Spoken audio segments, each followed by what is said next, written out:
Welcome to new family ব্লগে আপনাদের আরও একবার স্বাগত। আপনারা যে যেখান থেকে আমার ভিডিওটি দেখছেন, আশা করি সবাই ভালো আছেন। আলহামদুলিল্লাহ, আমরাও ভালো আছি। আজকের ভিডিওটা সন্ধ্যা থেকে শুরু করলাম, প্রতিদিনই তো সকাল থেকে শুরু করি। নাহলের বাবা ঈদের আগে 2টা নারিকেল এনেছিল, নারকেল দুটো ছিলে রেখে দিয়েছিলাম। তো করবো সেরকম আর সময় সুযোগ হয়নি, অলসতার কারণে কুড়ে রেখে দিব সেটাই আর হয়নি। তো বাইরে থেকে দেখেন কি অবস্থা, একটু কালো হয়ে গেছে। তো ভালোটুকু কুড়ে ফ্রিজে আমি কিভাবে ফ্রোজেন করি আজকে আপনাদেরকে দেখাবো। নারিকেল যদি এইভাবে ফ্রোজেন করে 2 বছর রাখা হয়, তারপরেও নারিকেলের স্বাদ সব কিছুই ঠিক থাকে। আমি সব সময় এইভাবেই নারিকেল কুড়ে ফ্রিজে ফ্রোজেন করি। আমার ছোটোখাটো যেসব বাড়তি কাজ সব আমি সন্ধ্যার সময় করি, কারণ সকালে সময় হয় না, সকালে অনেক ব্যস্ত। তো আগেরও কিছু নারিকেল ছিল বাটিতে, আমরা এইভাবে বের করে সেমাই পাক করে খেয়েছি। তো ভাবলাম যে বাটিটা একটু ফাঁকা আছে, সেই বাটিটার মধ্যেই রেখে দিচ্ছি।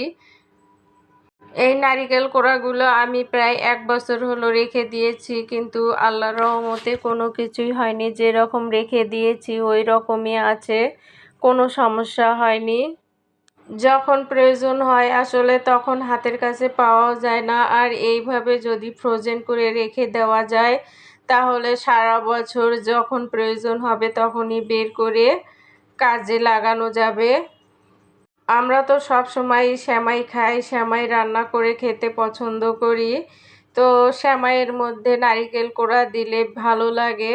তো সেই জন্য এইভাবে কুড়ে ফ্রোজেন করে রেখে দিয়েছি।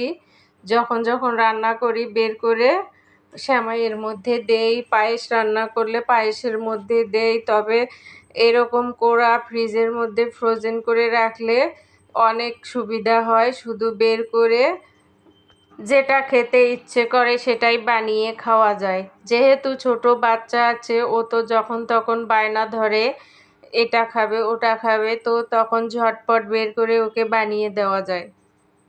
বিছানা যদি এরকম টান টান হয় তাহলে দেখতে অনেক ভালো লাগে।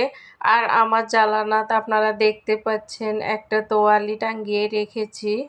সকালবেলা জানালা দিয়ে প্রচুর রোদ আসে, আর সেই কারণে জানালায় পর্দার উপরে ক্লিপ দিয়ে একটা তোয়ালি দিয়েছি। তোয়ালি দেওয়ার কারণে সকালবেলা আর রোদ আসে না। নাহল যেহেতু ঘুমায়, রোদ আসলে ও ঘুমাইতে পারে না, ওর গা ঘেমে যায়। আর এখন রোদের যে তাপ অন্যরকম। আমার পুরো বাসায় শুধু রোদ আর রোদ। শীতের দিনে অনেক ভালো, আর গরমের দিনে অনেক কষ্ট হয়। আমার রান্নাঘরেও প্রচুর রোদ আসে জানালা দিয়ে, সেই জন্য কার্টুনটা দিয়েছি জানালার ওই পাশে। এত রোদ আসলে কিভাবে রান্না করি বলেন, প্রচুর রোদ আসে। এই গরমের দিনে রোদ আসলে এমনিতেই রান্নাঘরে প্রচুর গরম, তারপরেও আবার রোদ। আজকে ঢেঁড়স ভাজি করব তাড়াতাড়ি করে, খুব বেশি রান্না বান্না করব না, একটু বাহিরে যাব। সেই জন্য তাড়াহুড়া করে একটু রান্না বান্না করছি, বেশি কিছু করব না, হালকা পাতলা কিছু করব। আর রাতের খাবারটা বাহিরেই খেয়ে আসব। শুধু দুপুরের জন্য রান্না করছি। আজকে ঢেঁড়সটাতে হয়তো একটু পানি ভরেছে, সেই জন্য একটু পিছলা পিছলা হয়েছে। আর আমি ঢেঁড়স ভাজি এইরকম একটু সবুজ সবুজ করেই করি, আর ঢেঁড়সের মধ্যে আলু না দিলে আমার কাছে ভালো লাগে না। আলু দিলে কেন জানি অনেক ভালো লাগে। তো আপনাদের সঙ্গে কথা বলতে বলতে আমার ঢেঁড়স ভাজিও হয়ে গেছে।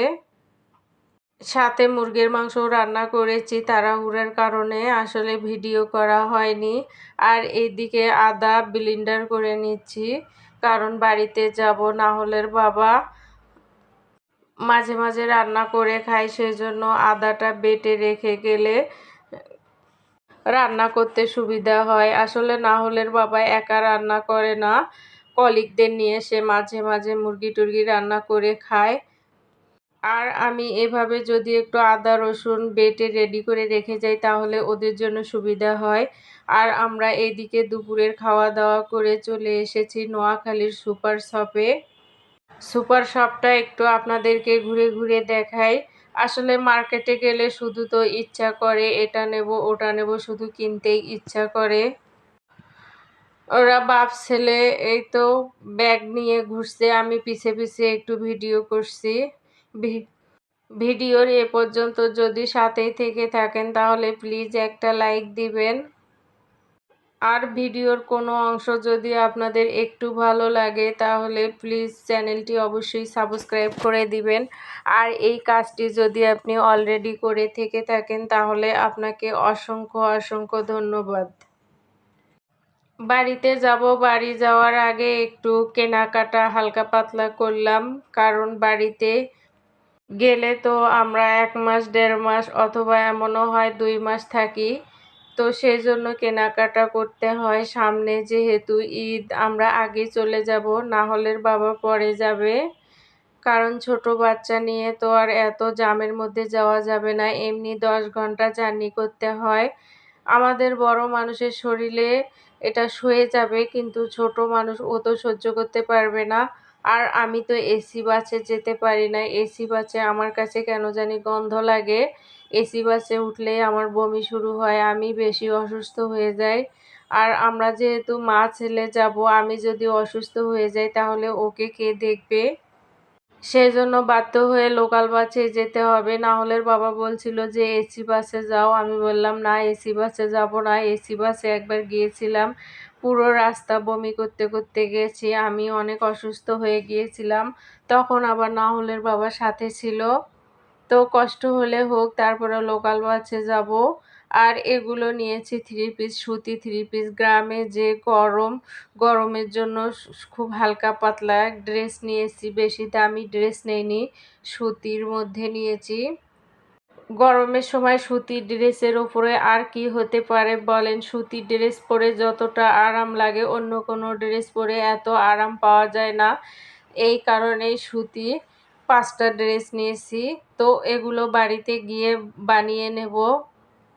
এখানে এখন দিলে তো এগুলো বানাতে সময় লাগবে। আমরা যেহেতু তাড়াতাড়ি চলে যাব সেই জন্য এগুলো আর এখানে বানাবো না, বাড়িতে গিয়ে গ্রামে দর্জি আছে ওখানে বানিয়ে নেব। শুধু আমার জন্যই নয়, না হলের জন্যও কিছু কেনাকাটা করেছি। না হলের জন্য কিছু গেঞ্জি প্যান্ট কিনেছি। তবে দুঃখের বিষয়, গেঞ্জি কয়টা যে দোকানে কিনেছিলাম সেই দোকানেই ভুল করে রেখে এসেছি। গরমের মধ্যে আসলে মনে ছিল না। তো পরে না হলের বাবা ওই দোকানে গিয়েছিল, কিন্তু উনি আর স্বীকার হয়নি, বলেছে না আপনারা এখানে রেখে যাননি। তো কি আর করার, আবার নতুন করে ওর জন্য গেঞ্জি কিনতে হবে। এগুলো শুধু প্যান্ট আর গেঞ্জি 4টা নিয়েছিল, একটা পরেছিল, সেই একটাই আছে, আর 3টাই দোকানে রাখা হয়েছে। আসলে সব মানুষ তো আর সমান না। অনেকেই আছে লাখ টাকার জিনিস রেখে আসলেও পরে আবার ফেরত দিয়ে দেয়, আর আবার অনেকেই আছে 2 টাকার জিনিসও দেয় না। ভালো থাকবেন, সুস্থ থাকবেন। আসসালামু আলাইকুম।